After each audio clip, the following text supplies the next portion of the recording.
मैं अकेले काम नहीं कर सकती हूँ, इसीलिए सुशांत शारदा को लेकर आ गया था।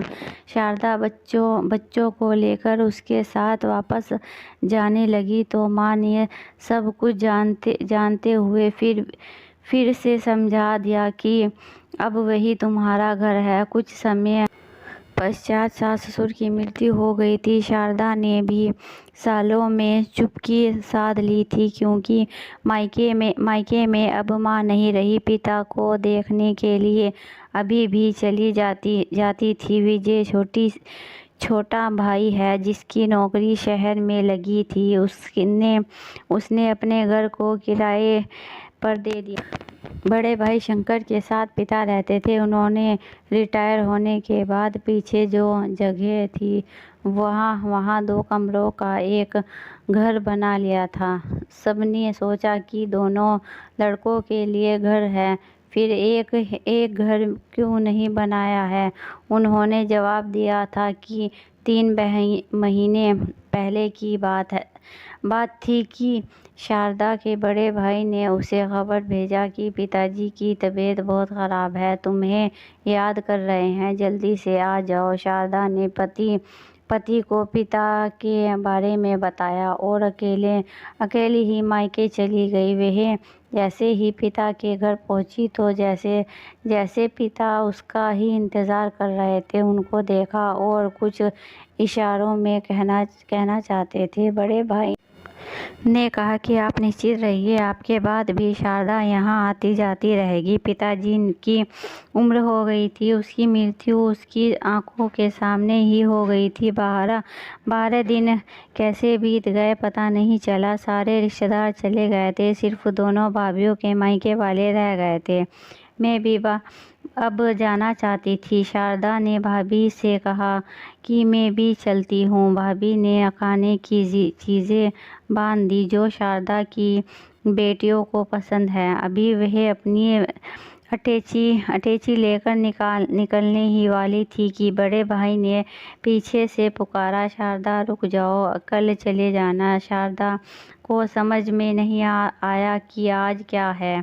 कुछ ही देर में बड़ा भाई किसी को साथ लेकर आया और घर में सबको एक जगह बैठने के लिए कहा। सब बच्चे आकर बैठ गए। बहुओं को मायके वाले बाहर खड़े होकर अंदाज़ा लगा रहे थे कि शंकर वकील को साथ लेकर आया है, क्या होने वाला है। वकील ने सभी बच्चों के समक्ष एक सील किया हुआ कवर निकाला और सबको पढ़कर सुनाया कि पीछे जो नया घर है वह शारदा का है, जायदाद के नाम पर। यह बड़ा घर आप दोनों के नाम में, माँ के जेवर तीनों को बराबर बांटा गया है। वकील के जाते ही बहुओं ने शारदा को ताने मारने शुरू कर दिए थे कि शादी के समय दहेज और गहने दिए थे, अब फिर से हिस्से में आ गई है।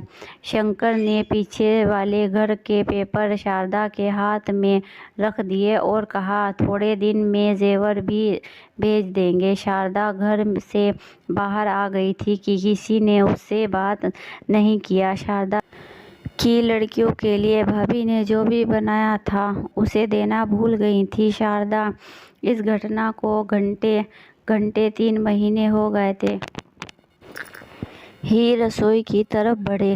वहाँ छोटी बेटिया माधवी ऑफिस से आकर कॉफ़ी बना रही थी। माँ को देखते ही कहा, आज बड़े मामा जी अचानक हमारे घर आए हैं, रास्ते तो नहीं भूल गए हैं। नाना जी की वसीयत के बाद यहाँ से कोई खबर नहीं थी। शारदा कुछ कहती उसके पहले ही सुशांत ऑफिस से शारदा कहते हुए आ गए थे। शंकर भी सोकर उठ गए थे। सुशांत की आवाज़ सुनकर बैठक में आ गए थे। शारदा ने दोनों को चाय दिया था, क्योंकि वे दोनों शाम को चाय ही पीते थे। सुशांत ने कहा कि मैंने ऑफिस के लोगों से पता लगवाया है कि वहाँ 1 लाख से ऊपर घर बिक रहे हैं। वह पैसे आ जाएंगे तो शारदा के अकाउंट में डाल दूंगा। ज़रूरत पड़ने पर उपयोग में ला सकते हैं। शंकर ने कहा, ठीक है, मैं घर जाकर सारे प्रबंध कर देता हूँ। 1-2 हज़ार ज़्यादा चले भी गए तो क्या है, बहन ही को मिलेंगे, है ना शारदा। शंकर बहुत ही खुश था। उसने कहा, थैंक यू सुशांत, मैं डर रहा था कि तुम मानोगे कि नहीं। माधवी अंदर कमरे से आई और कहा कि घर माँ के नाम पर है, नाना जी ने उन्हें दिया है। आप दोनों को नहीं लगता कि उससे भी एक बार पूछा कि वह क्या चाहती है। मायके का घर माँ का नहीं है और ससुराल का घर माँ का नहीं है। उसे काटते हुए सुशांत ने कहा कि माधवी, यह घर माँ का ही तो है। हाँ पापा, जब हम छोटे थे तो आपने माँ को यह कहकर नाना जी के घर भेज दिया था कि यह घर तुम्हारा नहीं है।